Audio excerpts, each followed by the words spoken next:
ダメか、やっぱり。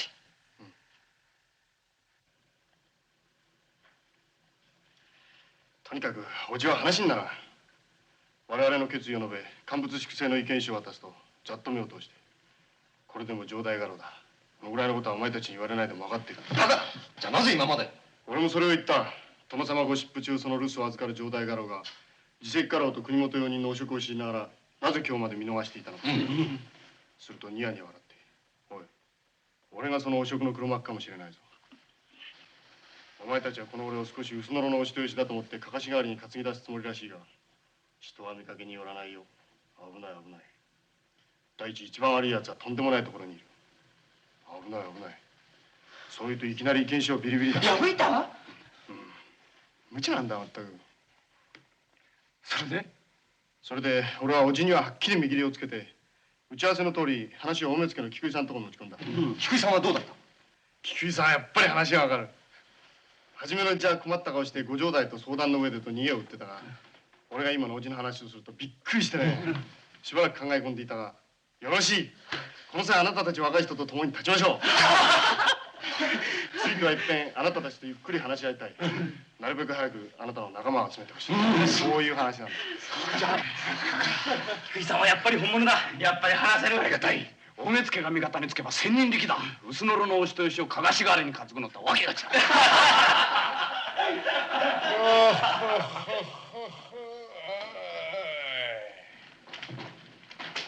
ちょっと待ちな。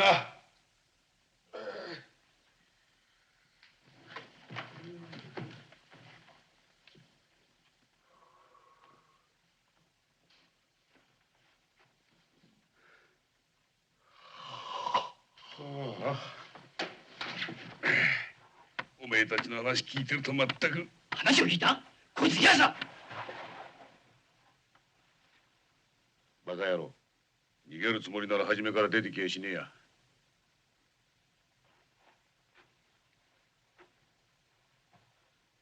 しかし貴様なんだってこんなところに。ここは旅籠賃を取られねえからな。ところでおい、盗み聞きってやつはいいもんだぜ。おかめは八目、話してるやつより話の本筋がよくわかる。まあ聞きな。俺に言わせりゃ城代家老が本物で、その大目付の菊井ってやつは眉唾だぜ。何？弁を持つとただでおかんぞ。まあそうとんがるな。俺はその二人の面も知らねえ。しかし知らねえからかえって見かけで迷わされる心配もねえ。おい、城代はつまらねえ面してんだろ。あ？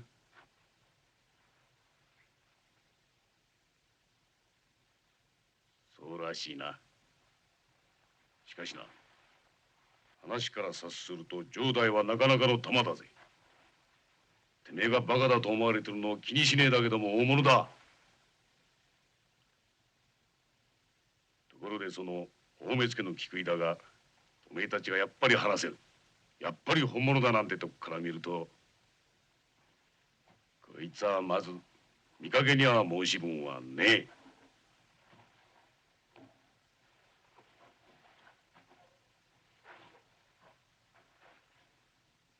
らしいな。しかし人は見かけによらねえよ。危ねえ危ねえだぜ。止まれ。その人の部隊って何だよ。わしな、今のは城代のセリフだぜ。いいか、城代はもっとはっきり言ってる。一番悪いやつはとんでもねえところにいる。危ねえ危ねえ。はい、話がよ。大目付の菊井が黒幕かもしれねえぜ。熱くならねえで聞きな。大目付の役目は何だ？ああ？ごたごたを収めるのが役目じゃねえか。それをよ、おめえたちを焚きつけやがって。変だとは思わねえのか？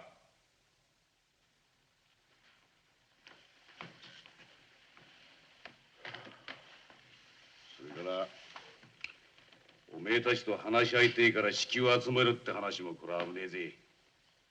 大目付が黒幕だったら集めといて一網打尽とくら。とにかくこの話には乗られて様子を見ることだな。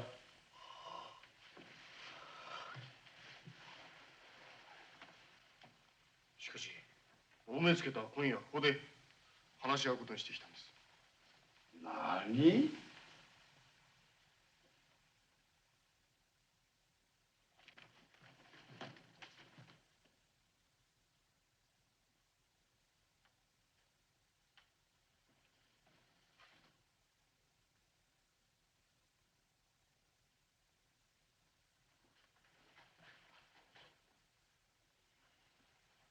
お上八目ズバリだ。見てみな。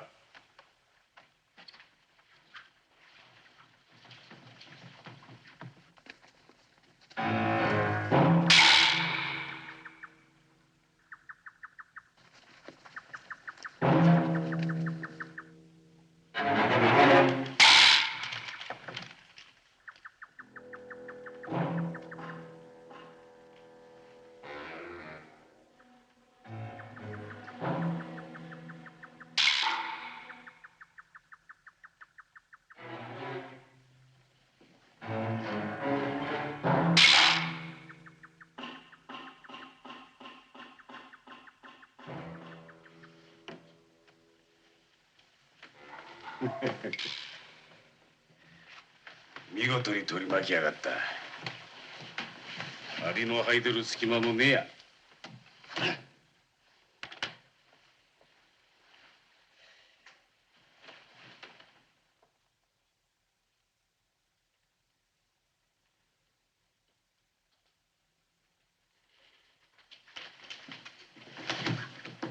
この上まだバカな真似がしてえのか。刀をしまいな。戦ごっこやってる場合じゃねえぜ。うるさい。すみません、須藤君。じゃあ勝手にしろ。みんなくたばってせいぜい菊井を喜ばせることだ。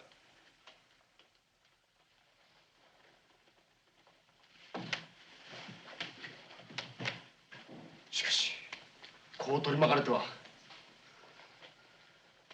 まあ俺に任しな。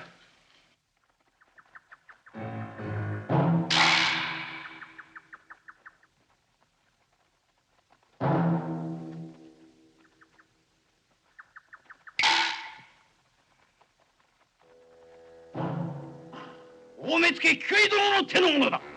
神妙にしろ。表は豊波隊に固めてある。手向かうとためにならんぞ。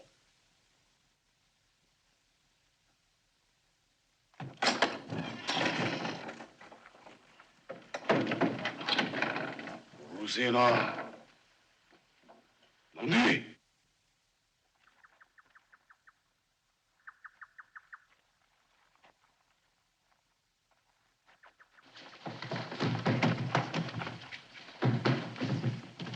いやいい加減にしろ。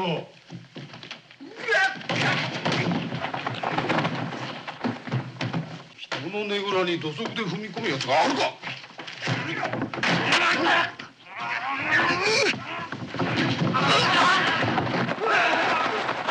こいつ面白い。やる気か。だが気をつけな。俺は今練り花を起こされて機嫌が悪いんだ。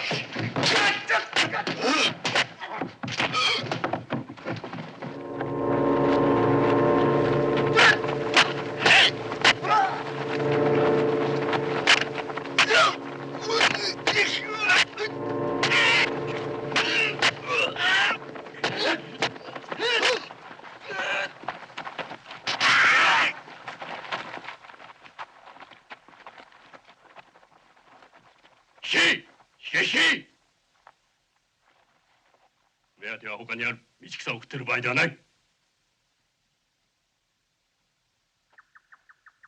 それにこの男を片付けるにはだいぶ手間がかかるぞ。飛行なかなかできるな。士官の望みがあるなら大目付の役宅へ俺を訪ねてこい。俺の名は室戸半平。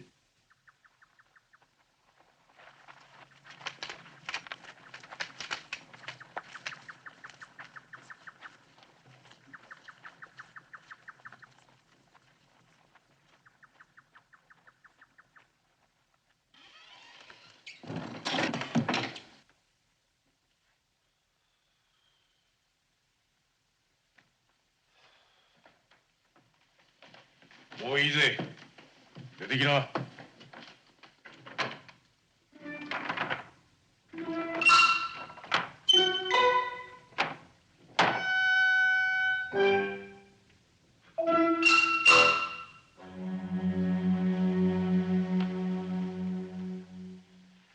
なんと俺を申し上げていいか。例の言葉なんかいらねえから少し金くれねえか。このところほとんど水っ腹でな。何いっぱいやって飯が食えるだけやれいい。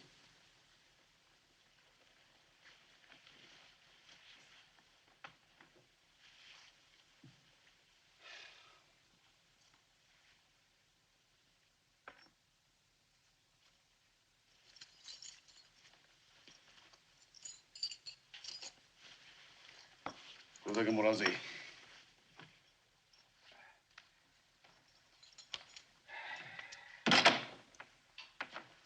じゃあばよ。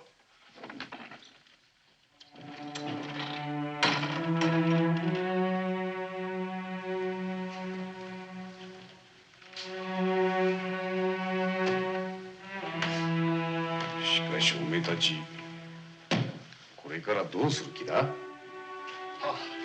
あなたのお話で目が覚めました。早速城代家老のおじのところへ参り、不明を浴びてその指図を仰ぐつもりです。なかなか聞き分けがいいな。いい子だ。待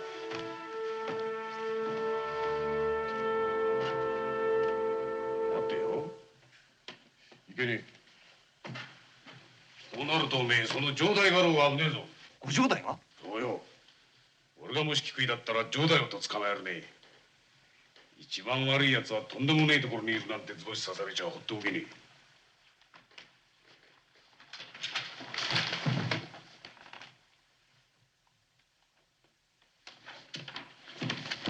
どこへ行くんだ？もちろんおじのうちへ。捕まりに行くのか？おめえは正体がバレてる。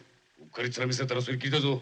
しかしみんな私の間抜けからこんな。責任は我々みんなにある。貴様は我々の打ち合わせ通り行動しただけだ。しかしおじの身の上にもしものことがあったら俺は。だがおじを一人にはやめろ。この際そんなお前一人の感情で勝手に行動を取るのは許さん。そうだ。こうなったら死ぬも生きるも我々国。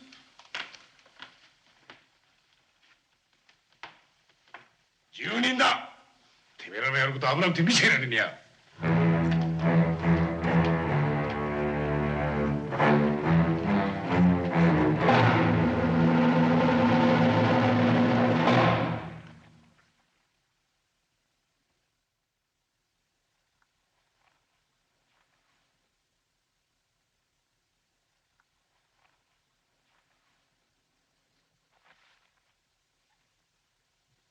静かだな。何の変わりもなさそうじゃないか。いや変だ。いつもならもうこんな時刻には板戸を閉めている。この池に魚はいるか？大きな鯉がたくさんいますが。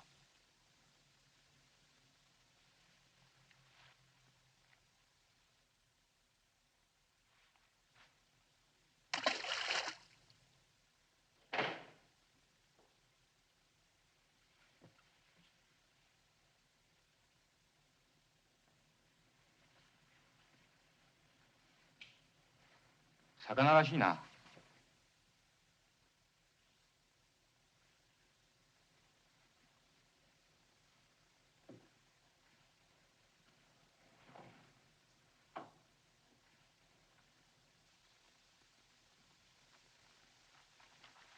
ご推察の通りです。今の3人は大目付の配下のものですし、あの部屋はおじの部屋です。おじの身に何か大事が起こったに違いありません。まあ慌てるな。もう少し様子を見ようぜ。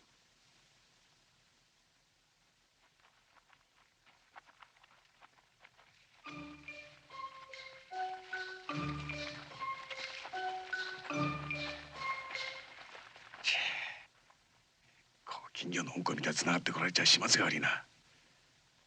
どっかおとなしく片付いてるとこはねえのか？ここを少し行くとマグサ小屋がありますが。よし、じゃあひとまずそこへ行こう。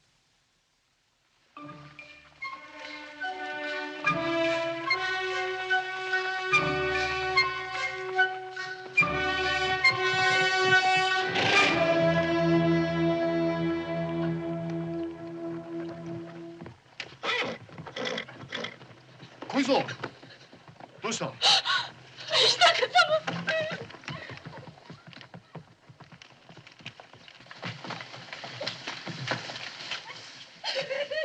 バカ、泣いてる場合じゃない。旦那様が大変です。旦那様。落ち着け。落ち着いて何が起こったんだ、話すんだ。大目付の菊石様がいきなりたくさんの人を連れて踏み込んできたんです。旦那様はちょうどお食事中だったんですが、そんなことはどうでもいい。おじはどうなった？ 10人ほどの人に囲まれてどこかへ。連れ去られた？バカな。うちの者は何をしてたの？みんな男の方たちもあっという間に取り囲まれて長屋に押し込められてしまったんです。おばはどうした？よくわかりませんが、多分見張りのものをつけられてどこかへ。千鳥は？お嬢様も多分奥様とご一緒だろうと思いますが、長屋の見張りは？長屋の前には14、15人います。しかしお前どうしてその見張りの目ごまかして逃げられたんだ？その見張りの者たちがお酒をねだったんです。それで私、お勝手から取ってくると言って。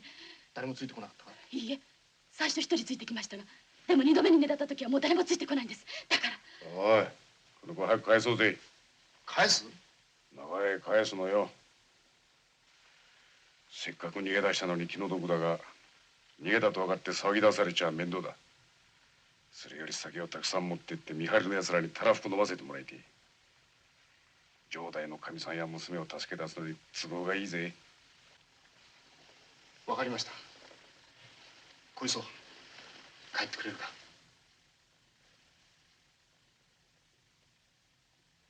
はい、帰ります。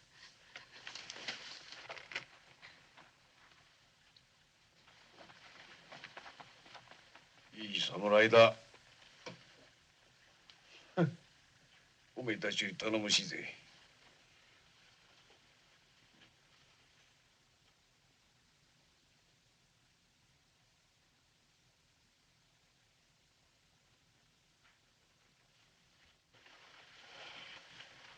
あなたにはいろいろお世話になりました。しかしもう少し言葉を慎んでください。仮にもご城代の奥方をかみさんなどと。それに何から何まであなたに指図されるのは困る。第一あなたはまず奥方を助けるつもりらしいが、この際ご城代を助け出すのが目下の基本だ。でもな、城代はどこにいるんで？どこにいるかわからねえもの助けようがねえ。それによ、菊井がどうする気で連れて行ったか、そいつがわからねえとこれから先手の打ちようがねえぜ。いいか、菊井のやつも城代をしょっぴくからにはかみさんに大目付の工場ぐらい行ったろ。おめえたちそいつを聞きたがねえか？ああ。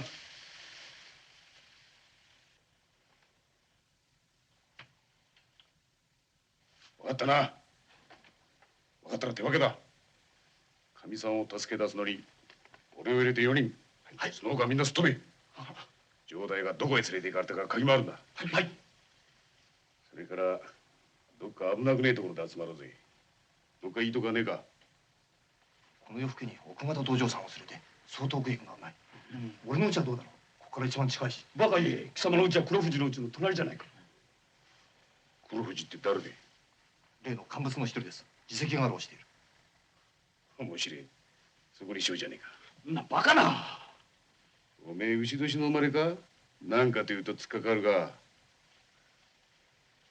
東大元暮らし黒富士の隣は悪くねえぜ。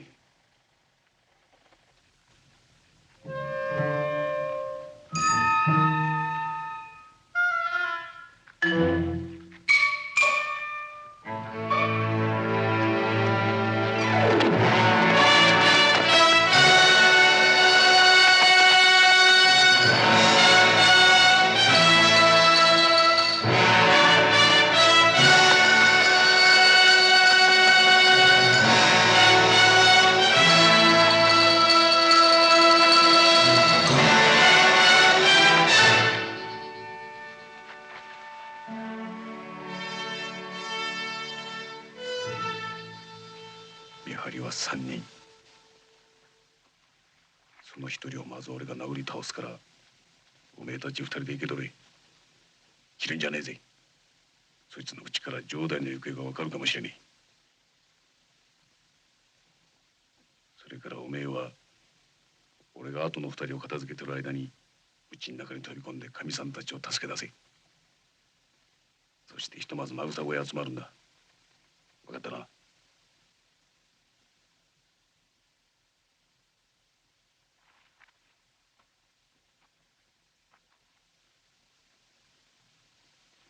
だよその面。刀振り回してんだろうがごめんだぜ。間抜けな味方の刀は敵の刀より危ねえ。ケツ切られちゃかなわねえからな。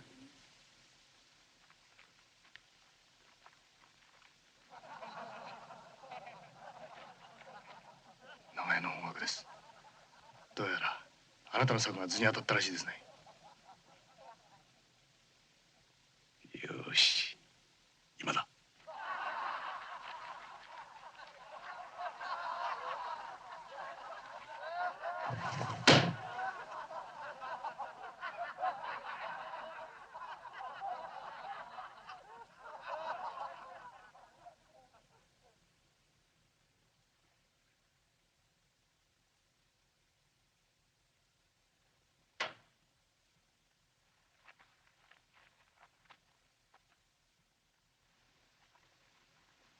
危ねえ危ねえ。見張りが変わりやがった。室戸最前神社であなたに。ああ、仕官をしたかったら訪ねてこいなんて言ってたが、あいつ菊井の何なんだ。懐刀です。最高。見張りはどうやらあいつ一人らしい。今のうちに。てめえめくらか。さっきの見張りは3匹だが猫だ。今のあいつは1匹だが虎だぜ。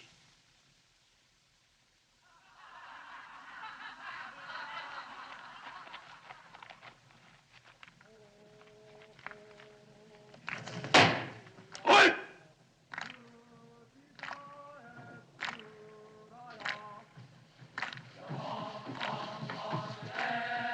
なんだあの騒ぎは。は、長屋を固めてる連中が先に呼び知りまして。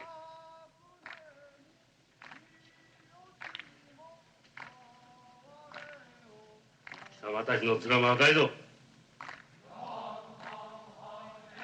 そこの潜水で面でも笑え。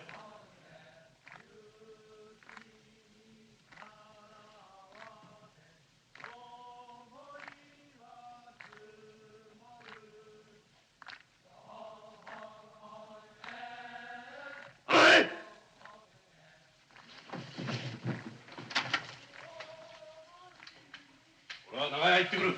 あとを頼むぞ。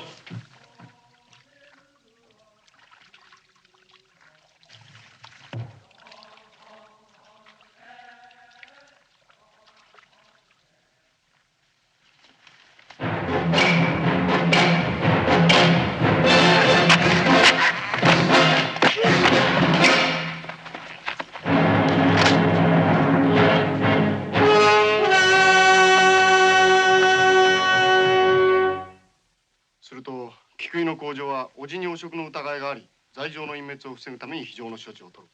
こうなんですね。なるほどね。考えやがったな。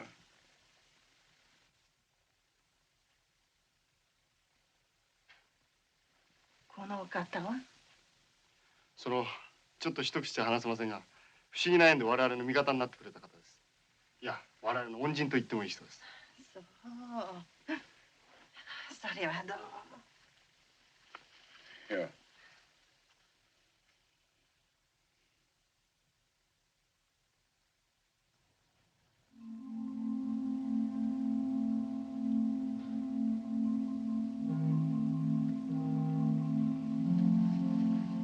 あの二人何してやがんだ。ここに長いは危ねえぜ。でも私こんなに走ったのは初めて。もう少し休まなきゃもう歩けませんよ。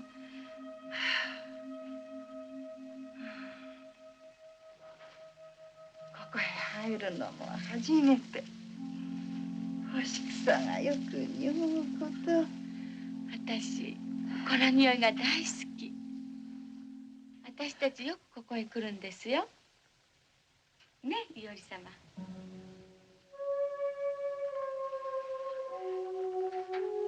二人を見てきます。あなた方どうしてこんなとこへ？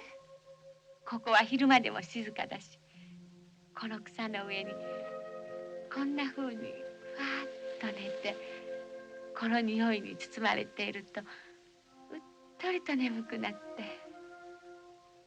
ね、お母様、一度なんか伊織様の腕を枕にして本当当に眠っちゃったんですよ。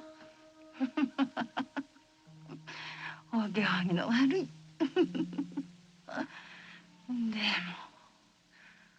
本当にいい匂いだこと。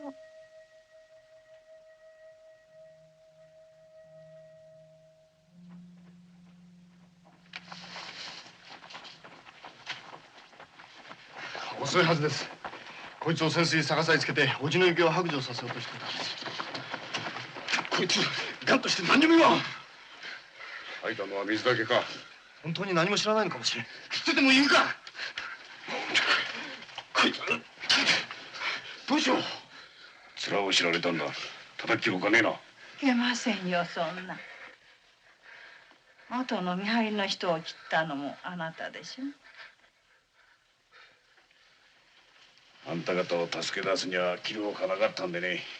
でも助けられてこんなこと言うのはなんですけど、すぐ人を切るのは悪い癖ですよ。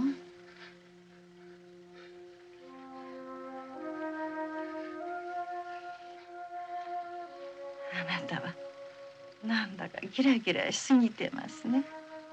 ギラギラ？そう、抜き身みたいに。抜け身？あなたは鞘のない刀みたいな人、よく切れます。でも本当にいい刀は鞘に入ってるもんですよ。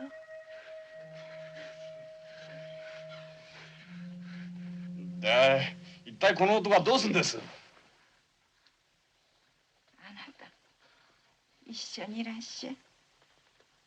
悪いようにはしませんよ。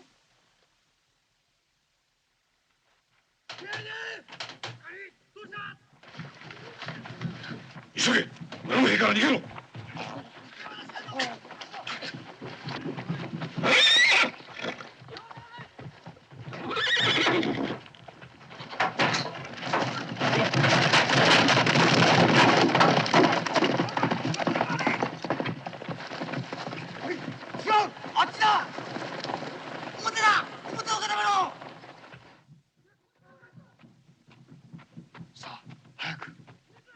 殿方は平気でも私たちには無理ですよ。そんな、さあ。だってねえお母様。さあ早く。さあ俺を踏み台にしてくれ。いけませんよ、そんな。遠慮いらねえ。さあ。だってだっても一番もねえ。ぐるぐるするとまた人を切らなきゃならねえんだぜ。さあ早く。じゃあごめん遊ばせ。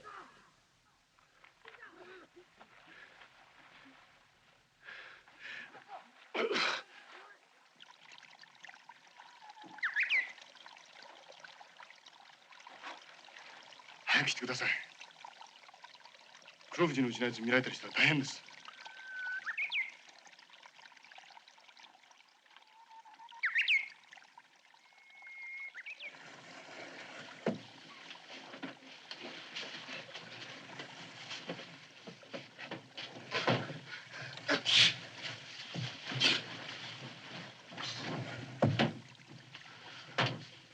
腹が減ったぜ。なんか食わしてくれ。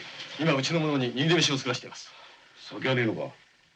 酒なんか飲んでる場合じゃないでしょう。これからどうするか早速策を練らなければ。俺は酒飲んだ方が頭良くなるんだぜ。おい、菊井の工場から見て奴らは自分たちの罪をご城代になすりつけるつもりだし、すると最悪の場合告白書を強要した上、おそらくどうなんです？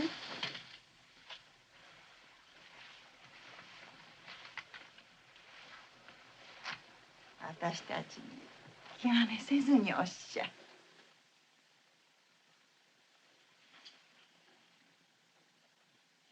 おそらく詰め腹を。どうしましょうお母様。大丈夫ですよ。お父様はなかなかの狸ですからね。そうやすやす詰め腹なんか切らせられるもんですか。それで皆さんこれからどうなさるつもりです？まず叔父の行方を突き止めて奪い返すつもりです。それからそれだけでたくさんだ。奴ら城代家老に自分の罪を押し付ける気で何のことはね白状してやがんだ。城代を奪い返せば奴らそいっきりだぜ。その通りでしょうね。しかしうまく奪い返せるかな。奪い返せなきゃこっちはそれっきりだ。ではよろしくお願いします。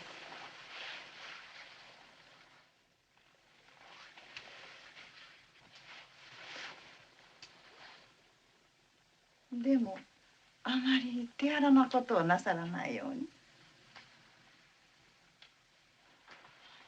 ところであなたのお名前は？あ、名前ですか？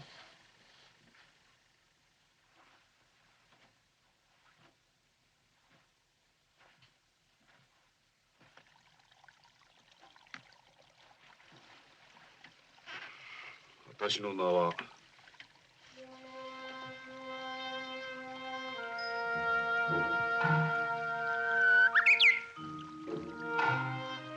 椿三十郎。もうそろそろ四十郎ですが。面白い方ね、あなたは。でも本当に見事な椿だこと。黒富士の庭は椿屋敷と呼ばれてるくらい椿だらけなんです。そうだ、覗いてみよう。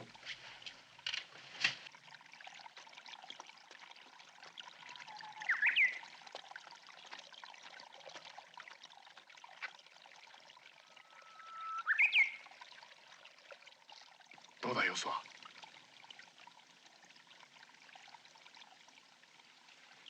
静かなもんだ。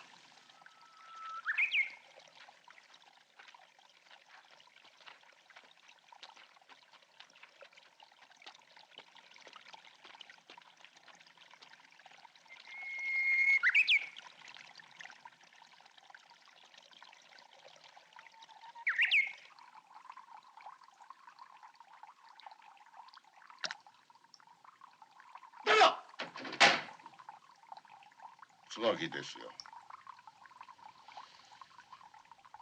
竹林さん、少し落ち着いてもう少し重ねたらどうです？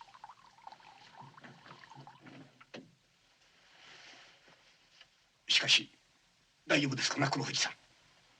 私はどうも城代がやすやすと告白書を書くとも思えないし、またそれは菊井に任せて。さあ一つ。しかし菊井も今度はヘマばかりやってどうも。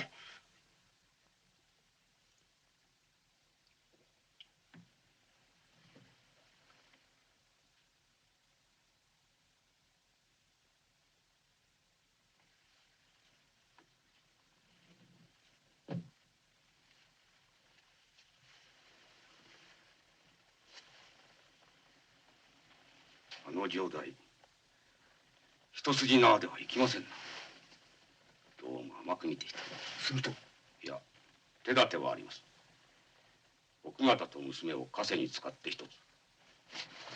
誰だ？室戸です。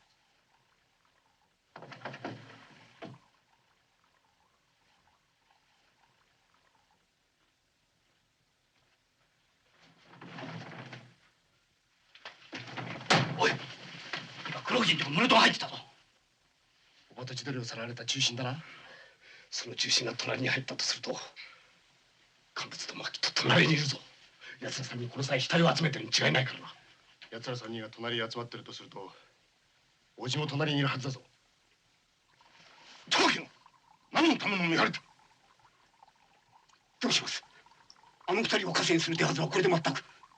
手はず通りでいいでしょう。城代は2人を助け出されたことは知りません。それより一味はきっと我々の家を見張っている。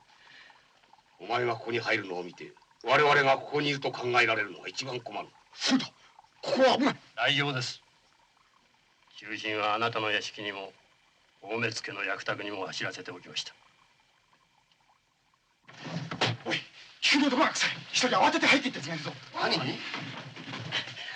どうも竹林のところ怪しいとこれ込めに入ってったやつがいるんだ。奴ら集まっていないらしいな。するとおじは一体どこに？しかし奴らの目的から考えていずれご城代を監禁したどこかにきっと集まる。それを待つより仕方がない。黙って待つではねえぜ。城代家老が消えちまったんだ。どういうわけだって騒ぎ回るんだ。こいつは大騒ぎになるぜ。奴らそうなる前に何とかする気だろうが、その暇は与えねえで慌てさせるんだ。奴ら慌てて集まる。どうだこの手は。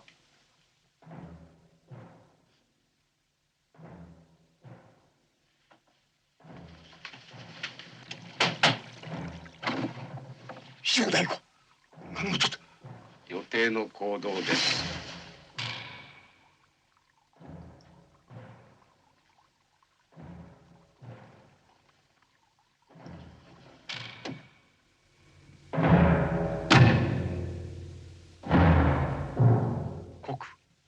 今般城代家老睦田弥平に政務を私して戦王のことあり、その罪を責めたるも言を左右にし、かえってその罪を隠滅するの挙に入れたり、よって老職一同協議の上、急死を江戸表へ走らせ、その処断を仰ぐとともに非常の処置として城代の身柄を一時監禁するのやむなきに至れり。また同人には相当数の一味ある模様なれば、その先導に乗らず各位の静観自重を望む。大目付菊井六郎兵衛。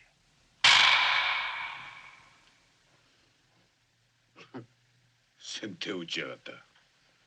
敵もなかなかやるぜ。困ったな。藩全体が奴らに手に乗って静観するとなると、我々は手も足も出ない。うっかり動けば敵の声明を裏書きするようなことになる。逆にその間奴らはじっくり構えたことが運べる。下手には動かんぞ。ああ、動くね。奴らは俺たちをたった10人とは思ってねえ。相当数の一味って抜かしてるじゃねえか。これじゃ落ち着いちゃいられねえぜ。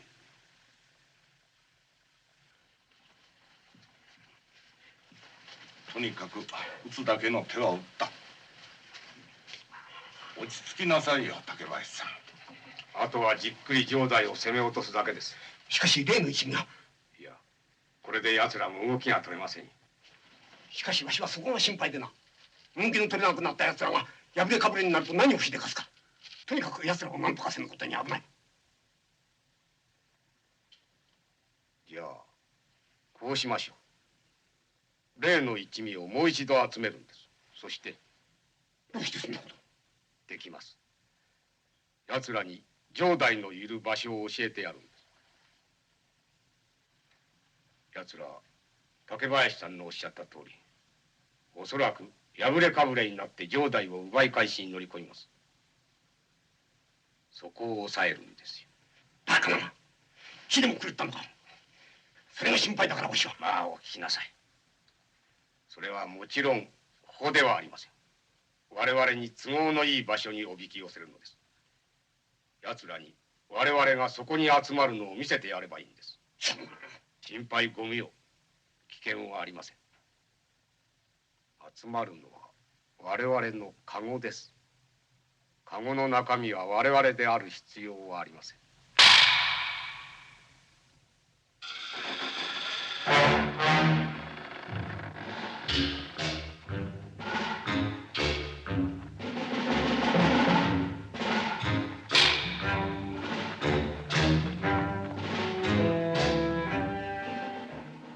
閉めた。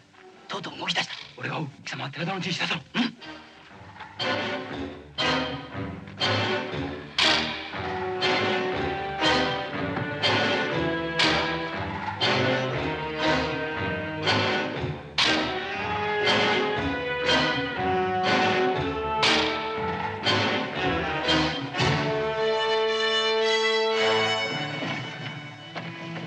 出てきた。黒藤のやつ、ここで出かけた。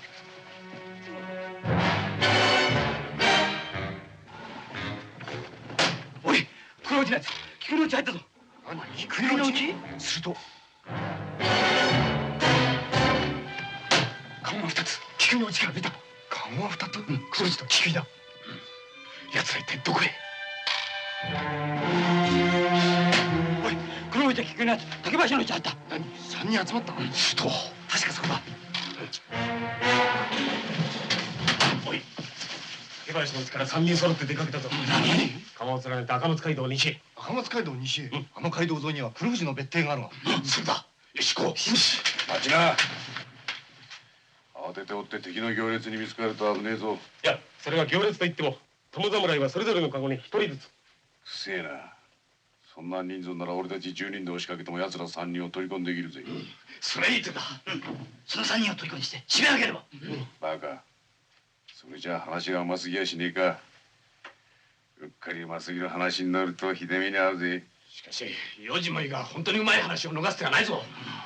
とにかく赤松街道の林に隠れてカゴをつけよう。カゴを襲うか襲わないかはその場の様子を見て決める。これでどうでしょう。面白くもおかしくもねえあんだが眠気覚ましにちょうどいいぜ。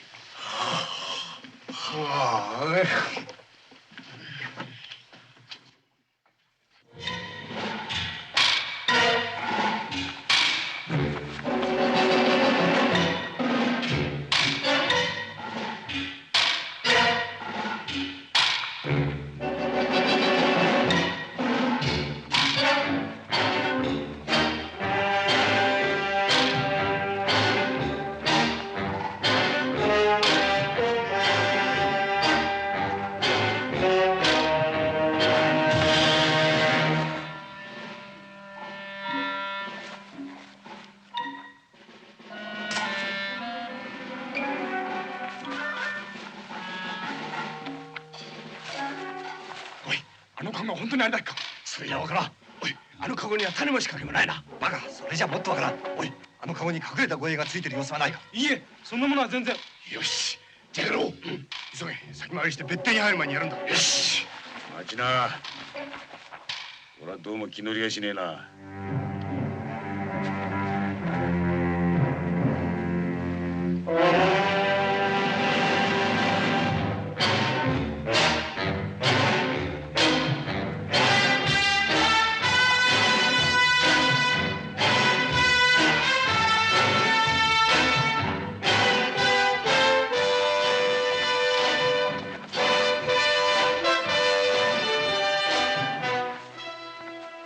待てと言ったら待て。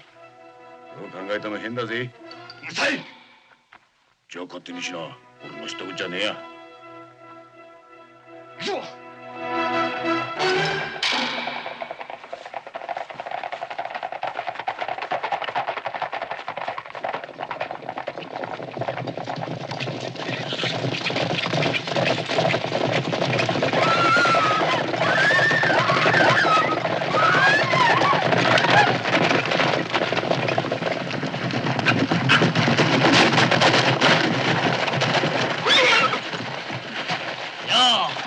ご無礼。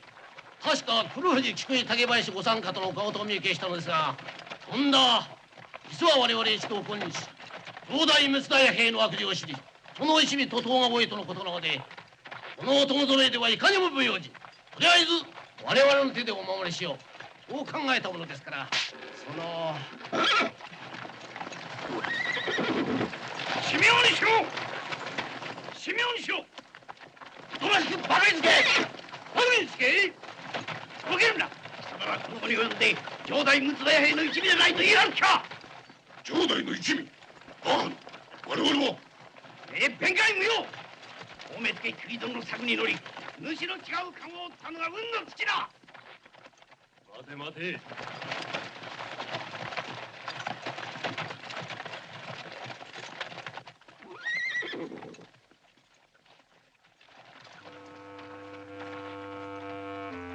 てめえたちに愛想が尽きたぜ。とっても付き合いきれねえや。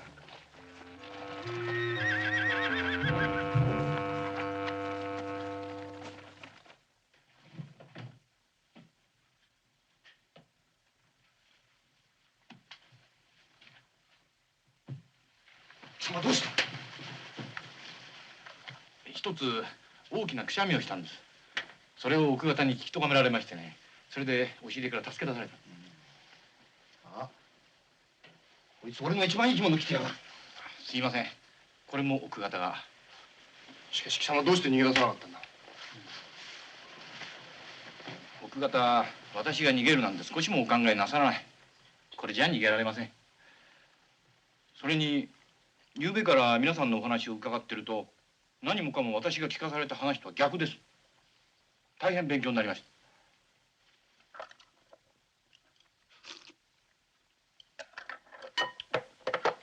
では失礼します。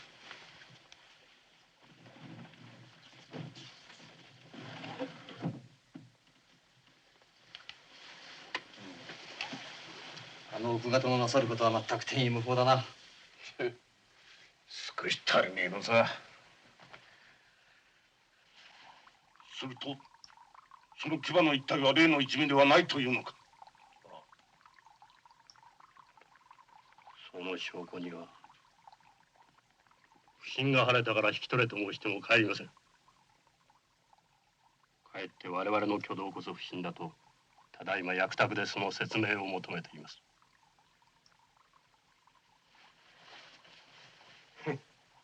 まったく作詞作に溺れるとはこのことだ。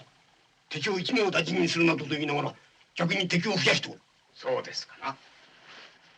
そもそもその連中は我々を守るために来たのです。おとりの籠の目的を正直に説明して女性を頼むと持ちかければどうだ。さよう。いずれも腕自慢のものですから喜んで味方するでしょうな。よし、わしの手勢にその連中を加えてこの屋敷へ乗り込む。あなたらしくもない。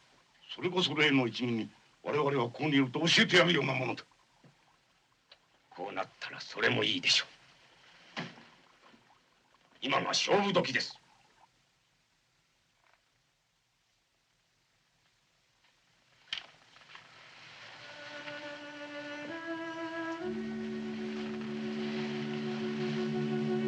いよいよ来るとこまで来たな。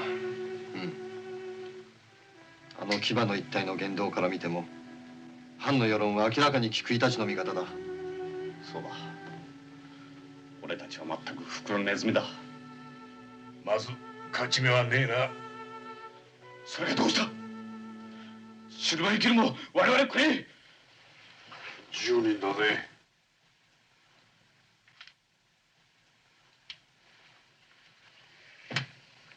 菊井のとこ行ってくる。菊井のところに何をしに。俺を売り込みに行くのよ。室戸はせっかく言ってくれたんだからな。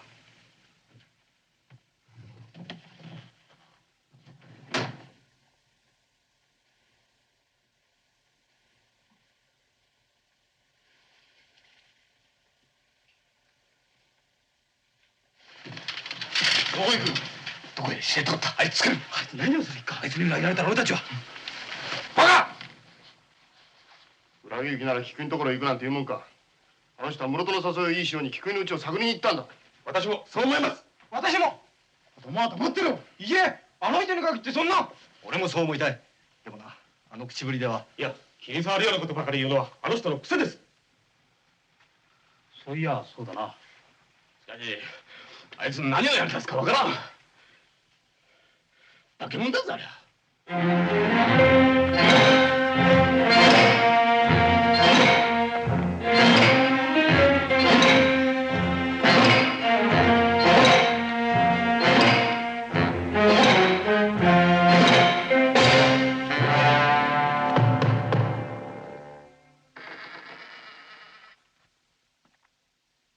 なんだ貴様。室戸がいたらこんな奴が来たと言ってくれ。今それどころではない。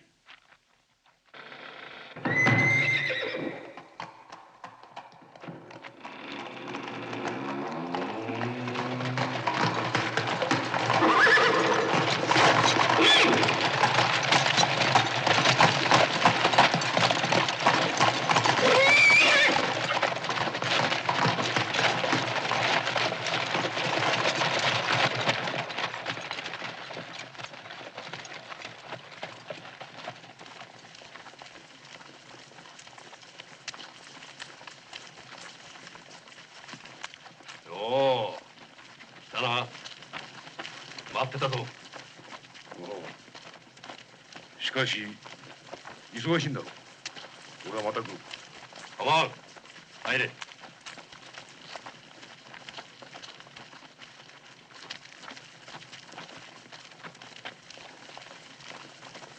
貴貴様が何と言おうと俺はあの人を信ずる。俺たちがあの人のおかげでどれくらい危ないところを助けられたか考えてみろ。昨日助けたから今日も助けるとは限らん。あいつにしてみたら俺たちはもう見切り時なんだ。第一、人のことを心配してられる身分じゃない。今俺たちを菊井に売り渡せば間違いなく六にありつけるんだ。だからそんな、たとえ着物はボロボロでもあの人は立派な侍です。これいいえ、菊井の奴らを叩きのめした時なんか本当にこれあの人は俺たちに金をねだった。いくら腹が減ったからって小じきみたいに物乞いするそんな侍があるか。あの人はただざっくばらんなだけです。侍としては少しふんわりなだけです。とにかく俺はあの人を疑うのは嫌だ。いや、あの人はいい人だ。理屈抜きに俺は。お前は奥方の血筋だ。誰でも信用する。しかしなんだ。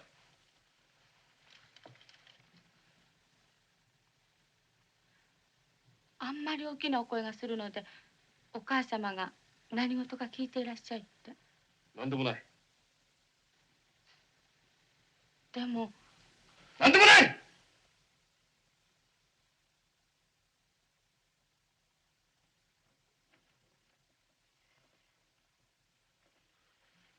ちょっと失礼します。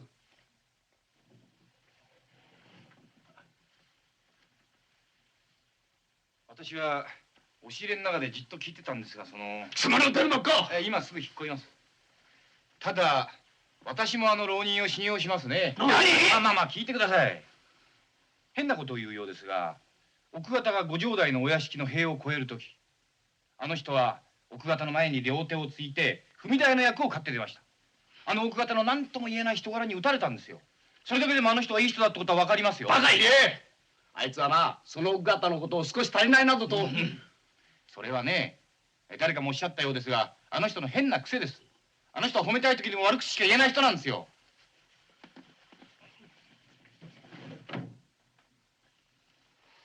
それ見ろ。割れた！こいつ桃と無用だ。誰が何と言っても俺たちはあいつをつける。このままでは危ない。待て、仲間はいかん。それにあの人を疑ってる者ばかり言っては判断が偏る。行くんなら意見の違う両方から2人ずつ。安川と川原、伊坂と広瀬、この4人で行け。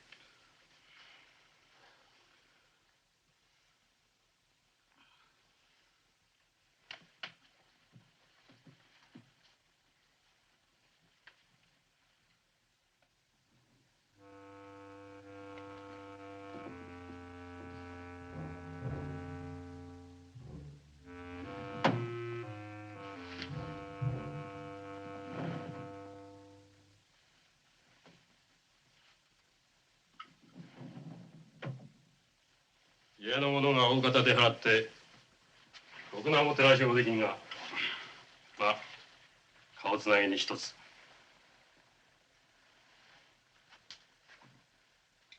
しかしありがたい。貴公が一方入れてくれるなら面白いことができるぞ。いや、貴公は全くいいところへ来た。考察で見たが、今この藩は大揺れに揺れてるらしいな。さっきもここから相当な人数が繰り出していったが、どこ行ったんだありゃ。今貴公をそこへ連れて行く。それよりおい、あの考察の文面は真っ赤な嘘でな。悪い奴は大目付の菊井の方だ。しかし貴公はその菊井の家来さ。類は友を呼ぶ。俺も相当悪い。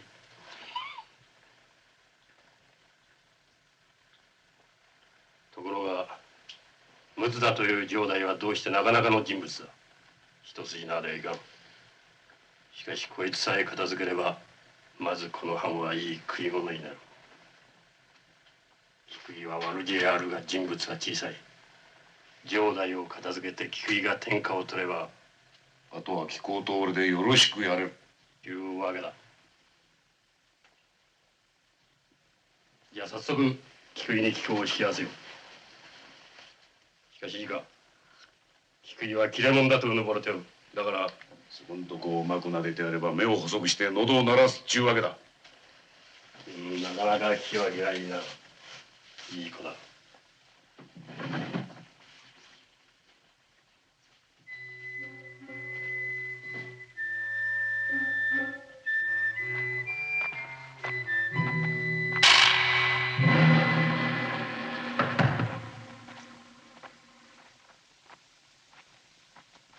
つけてくるぜ。次の四筋を右へ曲がるぞ。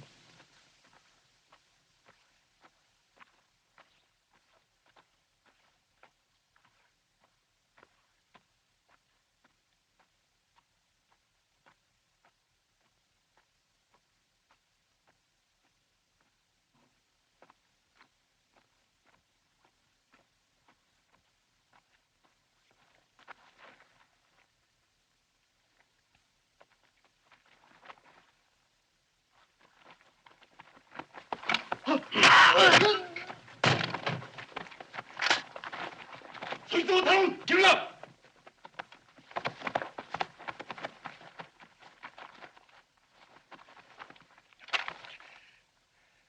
バカ。何だってこんなこと。私は反対したんです。しかし毎日あなたに裏切られたら大変だと思って。バカ野郎。こうなったらおとなしく詰まるほかねえ。ボードが来る。適当に切り込め。グズグズすんな。さあ。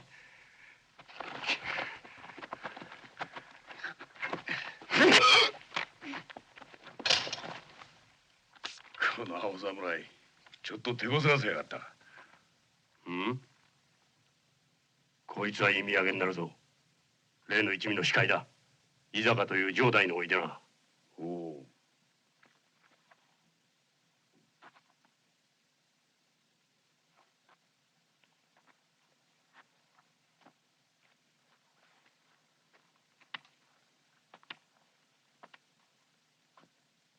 しかしいい手土産だが、菊井のところまで下げていくには重すぎるな。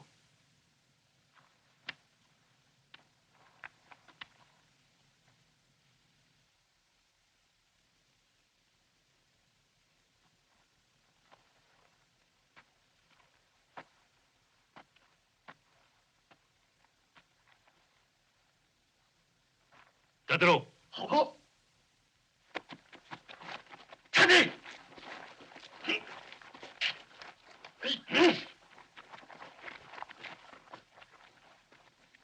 この小人数で連れて行くのは危ねえな。敵はきっと奪い返しに来る。道で襲われたら防ぎようがねえぜ。よし。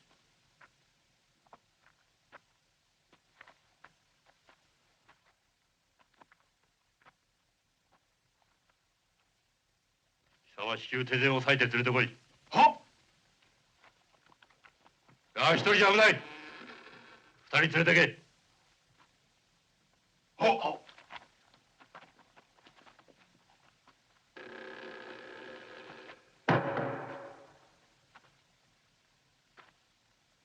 三人でも危ねえな。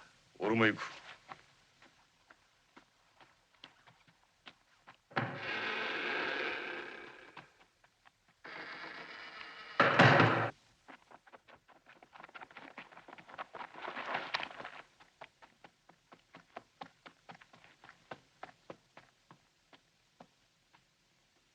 俺も一緒に行く。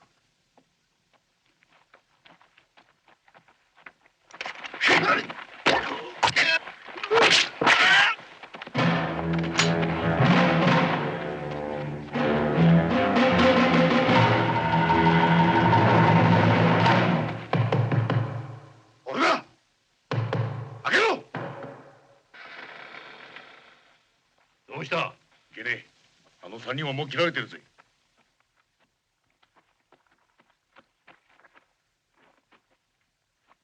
あれだ。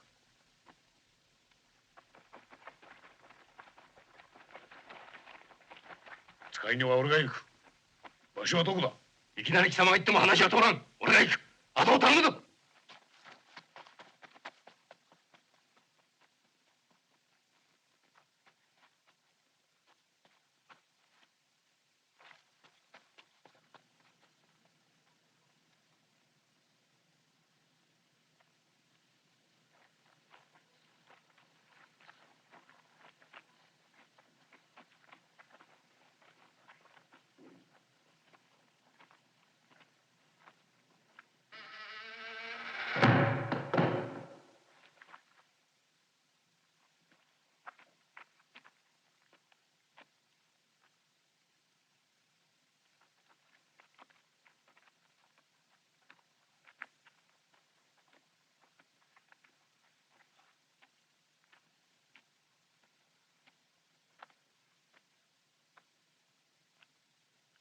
世話焼かせやがるぜまったく。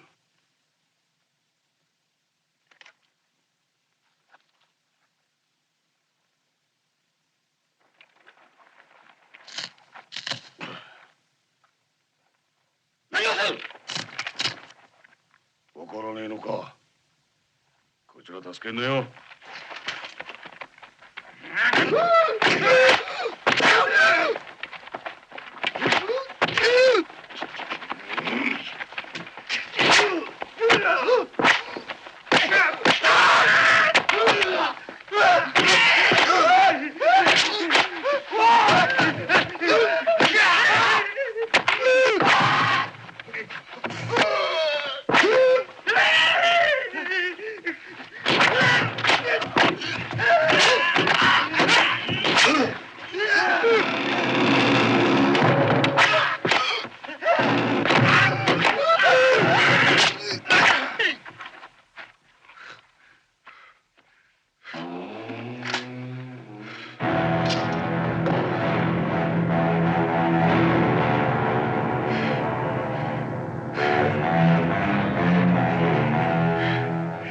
てめえたちのおかげでとんだ接種をしたぜ。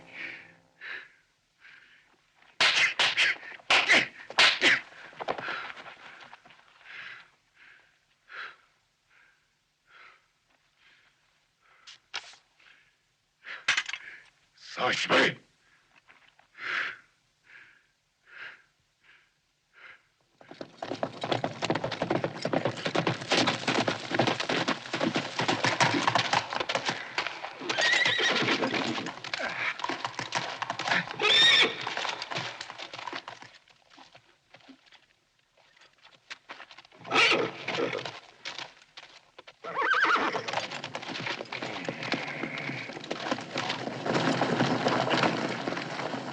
もうここには用はない。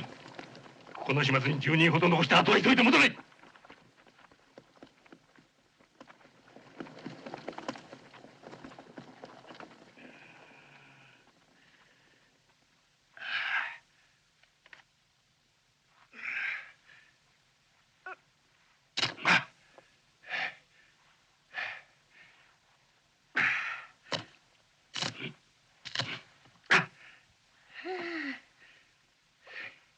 なんだゴンザマ、貴様らしくもない。いやー、面目次第もねえ。でもな、ああ大勢に押し込まれちゃおとなしく謝るのか仕方がねえ。それにこいつらみたいに命を投げ出す義理もねえしな。しかしまずいな。このざまでは貴様を推挙するわけにはいかんぞ。すまねえ。しかしあの青侍の面を覚えた。いずれ手土産にして出直すぜ。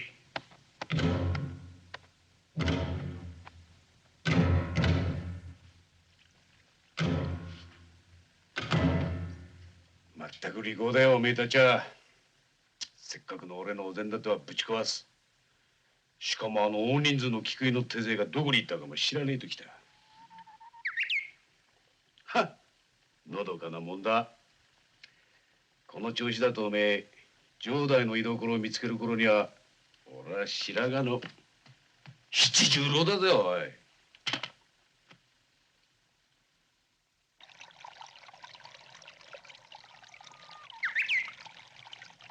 きれいだこと。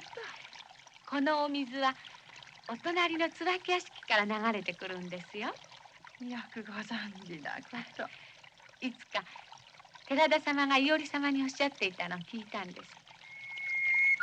貸しても当選の水は飲まずというの。俺はあの腹黒い黒富士の水を使っている。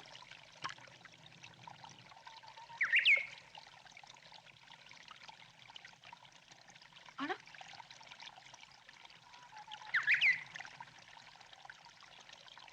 あの紙に伊織様のお名前が。ほんと、寺田様のお名前も。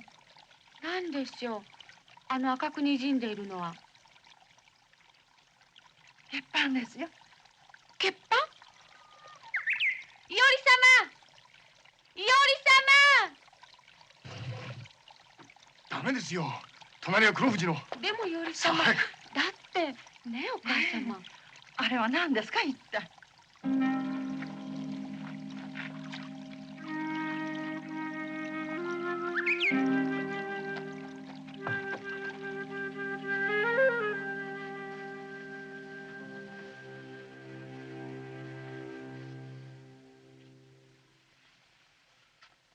おじは破いた意見書を丸めてたもとに入れたんだ。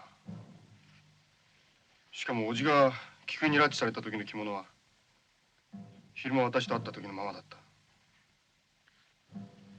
間違いありませんね。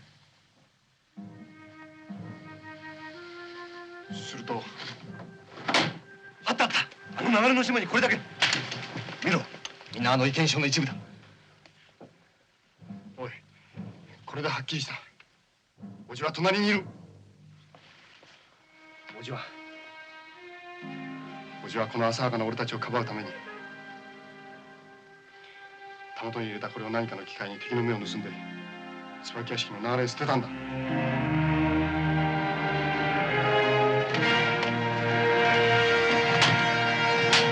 まだバカなまねが一人いねえのか。勇ましく切り込むつもりだろうが隣じゃそれを待ってるんだぜ。まだわかんねえのか。菊井の手勢は隣にいるに決まってる。嘘だと思ったら覗いてみな。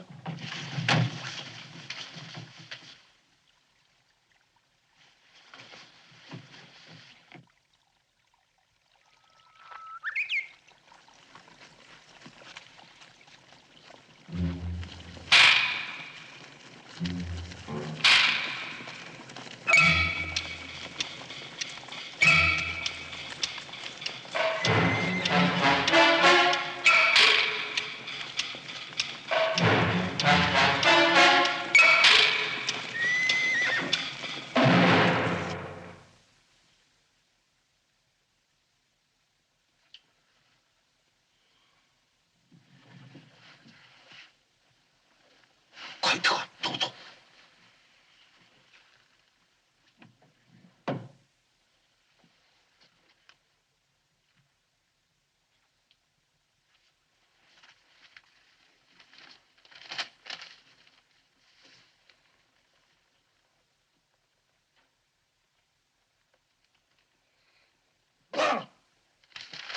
これは極楽衆じゃない。極楽城だ。あのタヌキどこまでとぼける気か。どうする。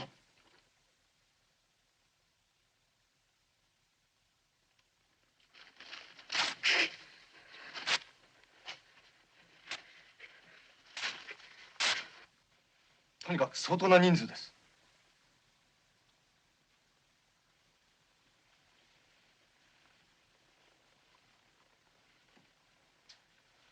どうする。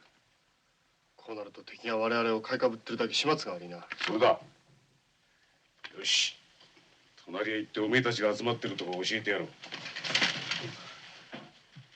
いいか、奴らおめえたちを買いかぶって相当な人数だと思ってやがるんだ。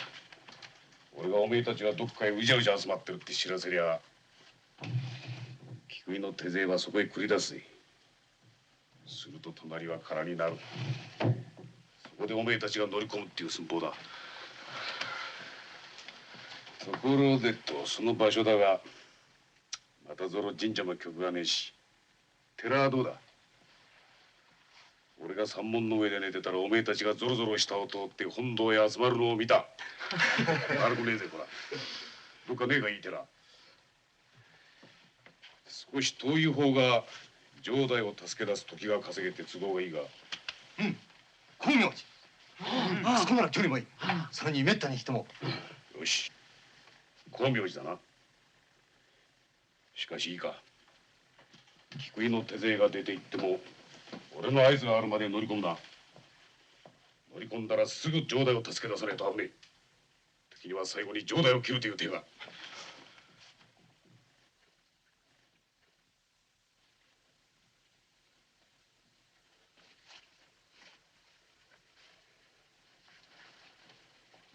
仕方がない。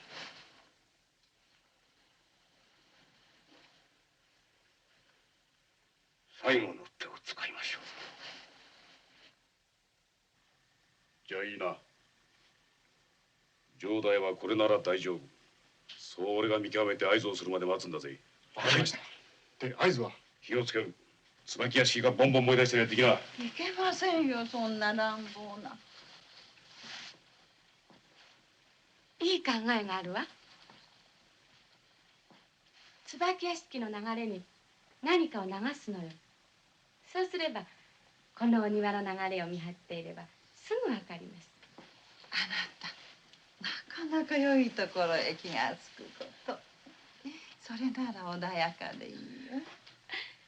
ねえお母様、いっそ椿屋敷だから椿を流したらどうかしら。赤い椿を合図になんてきれいでいいわ。私は白い椿の方が好きですよ。赤でも白でもいいじゃねえか。とにかく椿が合図だ。しかし時々自然に散ったやつが流れてきますが。おっそり流せやもんからめ。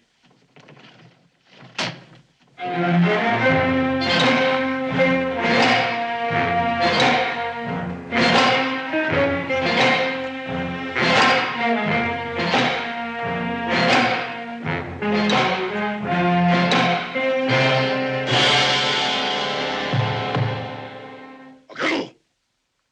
物取り会いたい。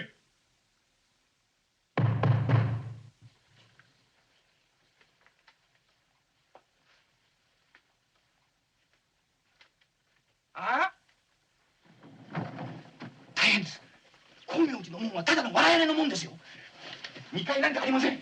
山門の上で寝てたらなんて話はすぐそこが割れますよ。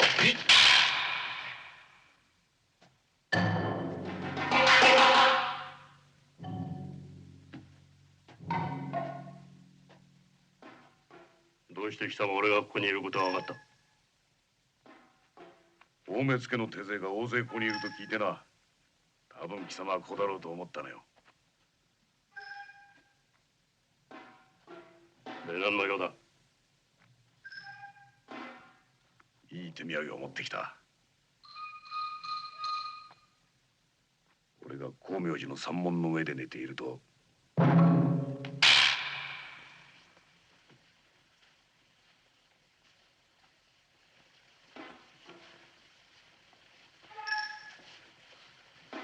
どうする？今さらどうしようも。しかし我々もついそこまでは気がつかなかった。敵ももしかしたら。よし、見てくる。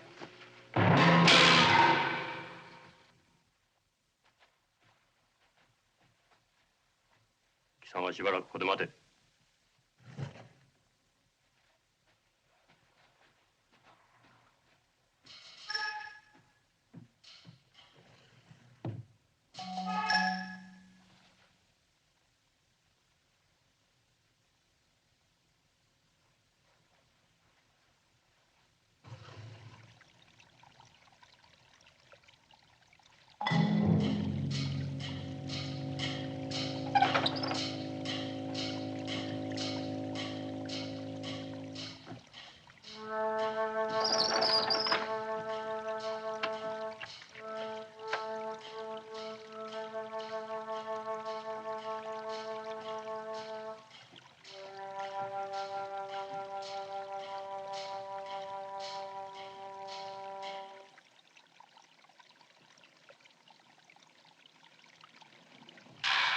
何？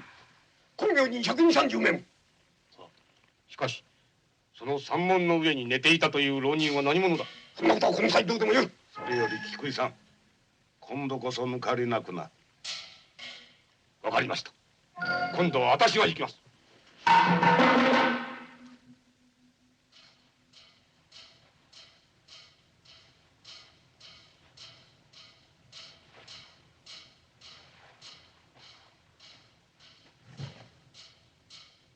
光明寺へ行く。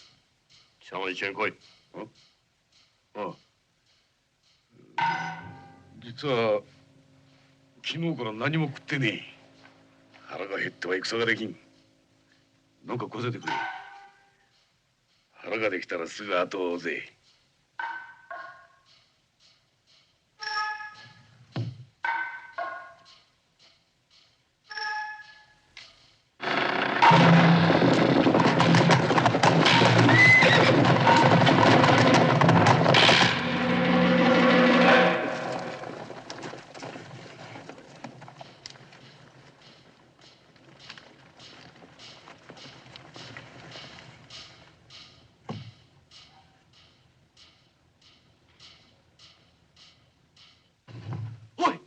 閉めたぞ。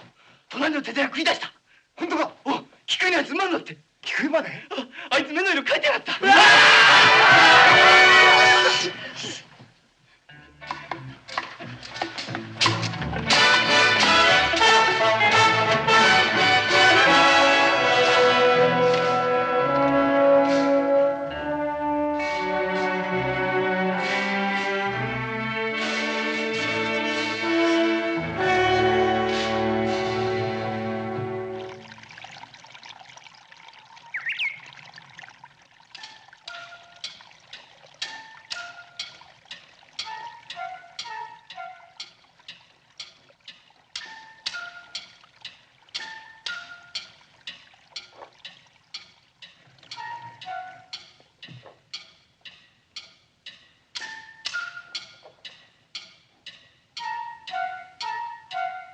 お待たせいたしました。勝手に食う。行ってくれ。どうも窮屈でいけね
何をしている？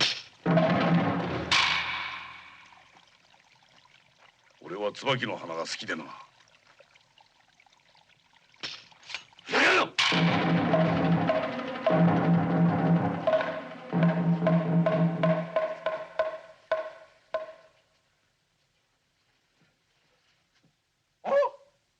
しまった。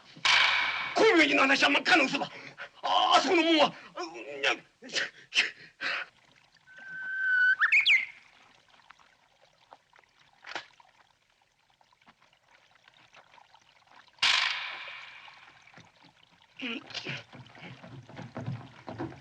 誰か悪か？誰か？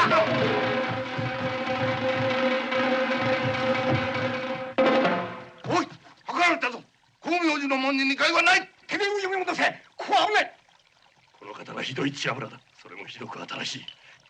ゆうべも貴様、俺にいっぱい食わせてろ。こやつの戦場を後回しだ。早く早く。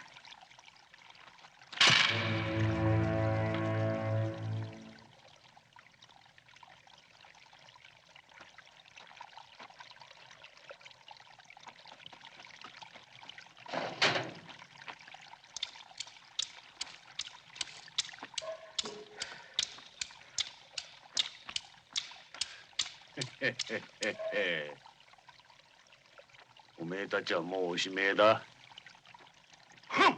それは貴様のことだ。かわいそうに。何にも知っちゃいねえ。もうすぐ切り込んでくる頃だってのよ。何を？決まってるじゃねえか。例の一味よ。隣の寺田といううちに集まって俺の合図を待ってるんだが、早いとこ中止の合図をしねえと菊井の手勢が戻ってくる前におめえたちはおだぶつだぜ。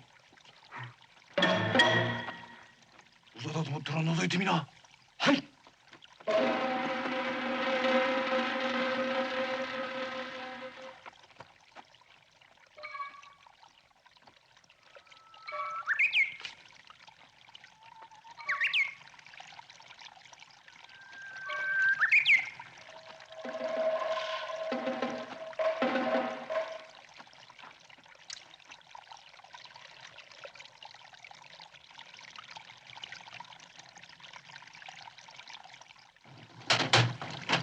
あいつはまだか。遅いな。待て。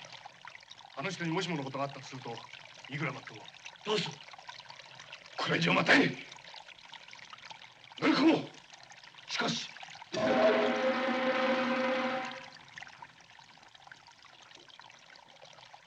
もう待て。待て待て、早まんな。あの人の言うことを聞かないといつもとんだことになる。合図を待とう。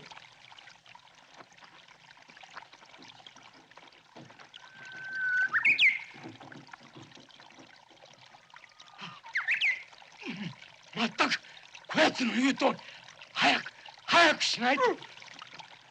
あれ見ろ、せいぜい当てろ。でもなおい、物は相談だが50両くれりゃ中止なやつを教えてやってもいいぜ。おいじじい、隣じゃこの流れ見張ってたろ。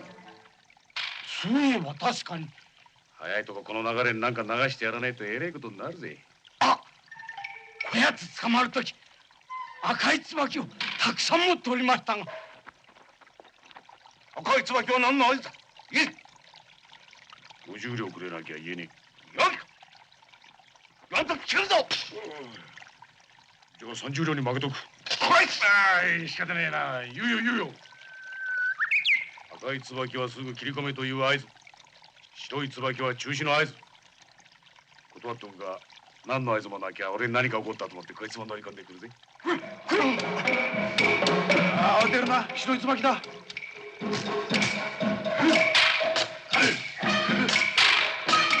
早く追い込め。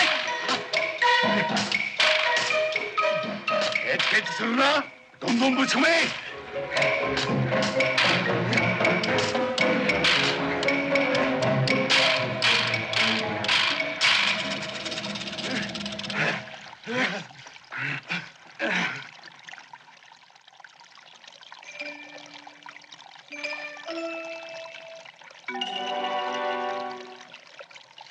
来たぞ。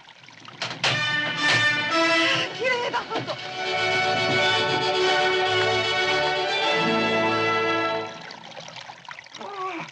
危ないところだった。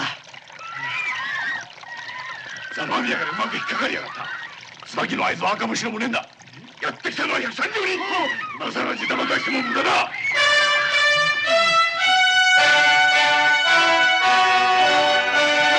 切るな。切るんじゃねえ。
これまでですな。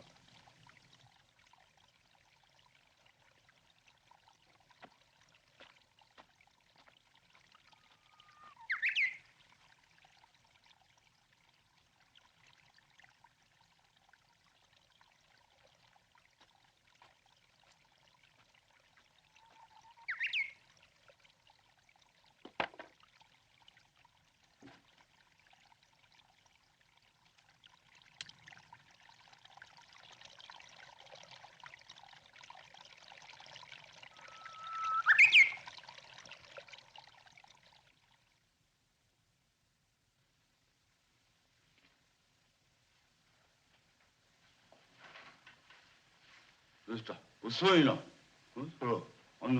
椿さんですよ。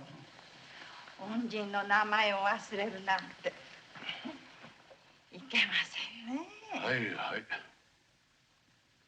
あなた呼んでらっしゃい。皆さんお待ちかねですって。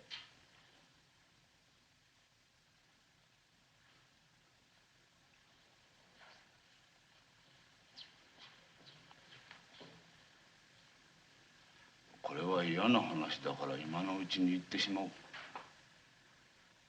今度の騒ぎの裁きが決まったよ。菊井はすぐ腹を切って自らさばいてしまったが、惜しいことしたよ。菊井だってあの二人と同じく亀井断絶お家追放というところで命だけは助けてやれたのに。もっともわしとしてはもっと穏やかにことを収めたかった。動かぬ証拠を集めた上で三人とも体よく隠居でもさせようと思っとった。すいません。お前らが謝ることないよ。わしに人望がなかったのがいかんのだ。どうもな、このわしの間延びした馬面にも困ったもんだ。昔のことだが、わしが馬に乗ったのを見て誰かこんなこと言いおったよ。乗った人より馬は丸顔。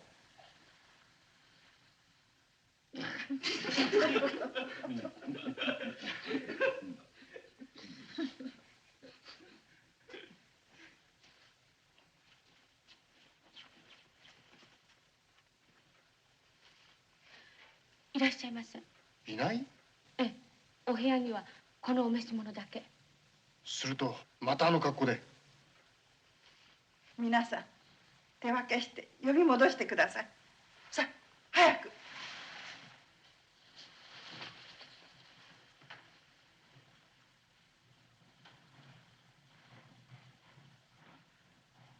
ありがたいことにあの男は戻ってこやしないよ。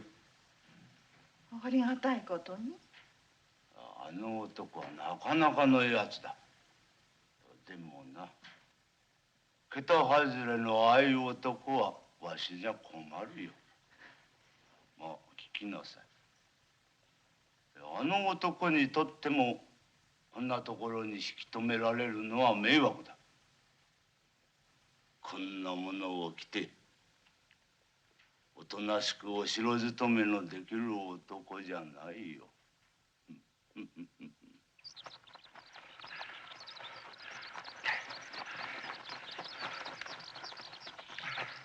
見えないな。しかし門番は西の方へ行ったと。西だとするとこの道しかないな。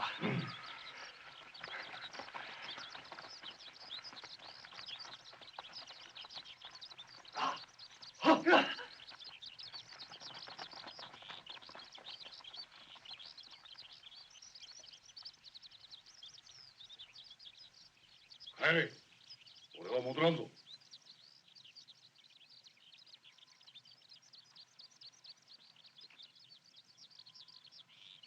どうしてもやるのか。やる。貴様みたいにひどいやつはない。人をコケにしやがって。まあそう怒るな。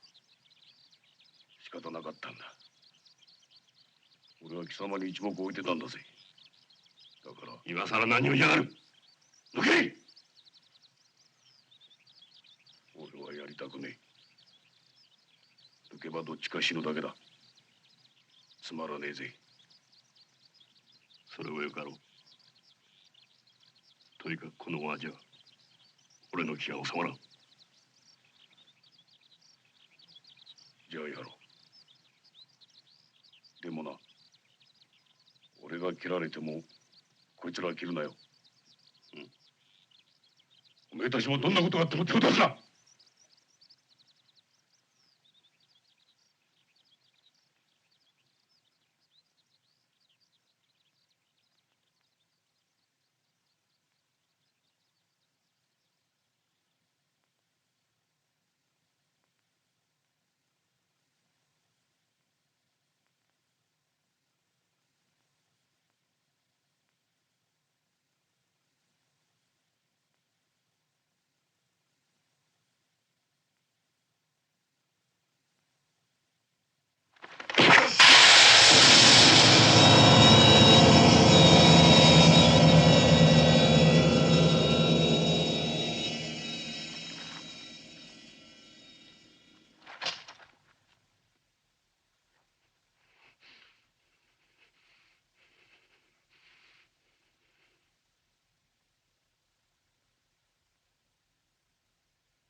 お見事。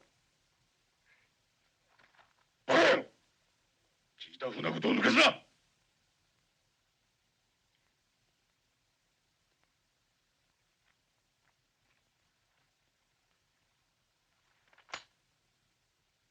気をつけろ。こ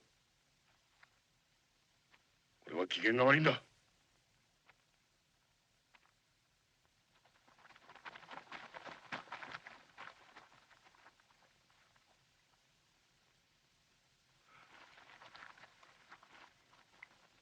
こいつは俺にそっくりだ。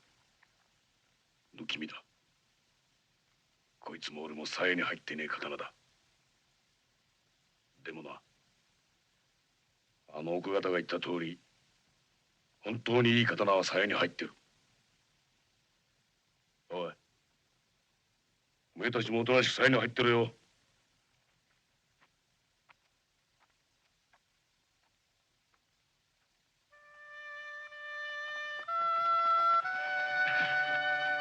これだ。ついてきやがると叩き切るぞ。